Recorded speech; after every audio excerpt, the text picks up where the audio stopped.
Welcome back. आप देख रहे हैं खिलाड़ी नंबर 1 CNBC आवाज पर। देखिए, गिरते बाजार में कुछ फार्मा सेक्टर के स्टॉक्स हैं जिनमें तेजी देखने को मिल रही है। बायोकॉन और डिविस लैब के शेयरों में अच्छी तेजी देखी जा रही है, लेकिन इस तेजी की आखिर वजह क्या है, ये बताने के लिए मेरे साथ जुड़ी हुई है कंचन नौटियाल। कंचन जी, बताइए कि क्या वजह है, किस आधार पर इस दोनों स्टॉक्स में तेजी देखने को मिल रही है? अच्छा खासा मोमेंटम इन स्टॉक में हमें देखने को मिल रहा है, जैसे कि आपने रेफर भी किया है इस टाइम पे। सबसे पहले बात कर लेते हैं डिवीज लैब की। यहाँ पे सिटी ने खरीदारी की राय दी है और जो टारगेट है उसको बढ़ा के कर दिया है 6,850 का।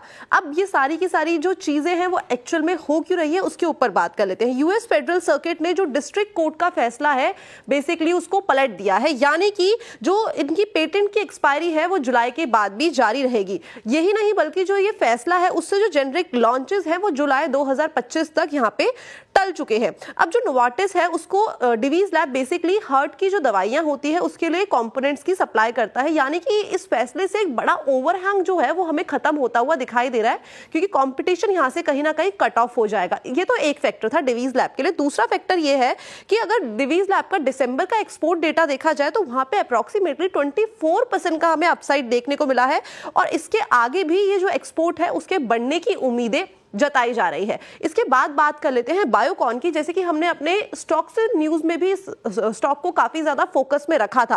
अब मोतीलाल ओसवाल ने यहाँ पे अपग्रेड की रेटिंग दे दी है और यहाँ पे उन्होंने बोला है कि जो टारगेट आपको देखने को मिल सकता है वो है 430 का।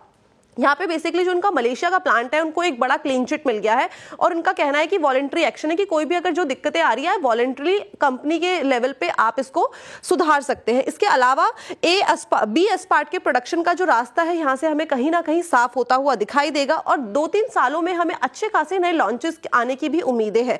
इनफैक्ट अगर फिस्कल ईयर 25 से लेकर 27 में एबिटा CAGR की बात करी जाए तो वो भी 21% से बढ़ने की उम्मीदें जताई जा रही है। दोनों ही स्टॉक्स के लिए पॉजिटिव खबर है जिसका रिएक्शन सीधा स्टॉक प्राइस में हमें देखने को मिल रहा है। बिल्कुल रिएक्शन देखने को मिल रहा है स्टॉक प्राइस में और लगातार ये 1% से ज्यादा चढ़कर कामकाज करता हुआ। शुक्रिया कंचन तमाम जानकारी के लिए।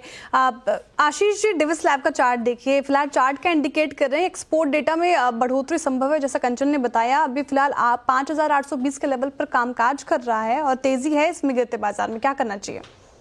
देखिए, ओवरऑल जो फार्मा सेक्टर है मेरे ख्याल से अच्छा परफॉर्म करेगा और डिवीज लैब काफी समय से कंसोलिडेट कर रहा है। इसका lower end of the range अगर आप देखेंगे तो जो लोअर रेंज है वहीं से बाउंस बैक आज के दिन में हुआ है, जो 5690 के आसपास है। मेरे ख्याल से ये स्टॉक 6120 तक जा सकता है। बहुत ही अच्छा स्टॉक है और जस्ट अ डिस्क्लेमर कि हमारी होल्डिंग्स भी है इस स्टॉक में लॉन्ग टर्म के लिए।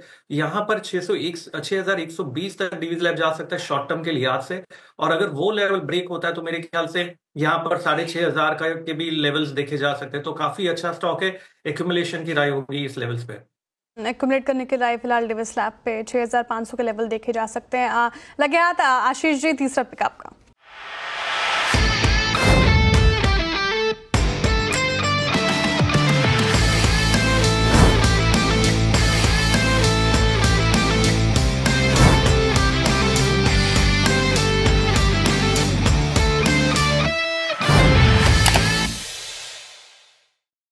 बता दें कि मनी कंट्रोल पर दिए गए विचार एक्सपर्ट्स के अपने निजी विचार होते हैं।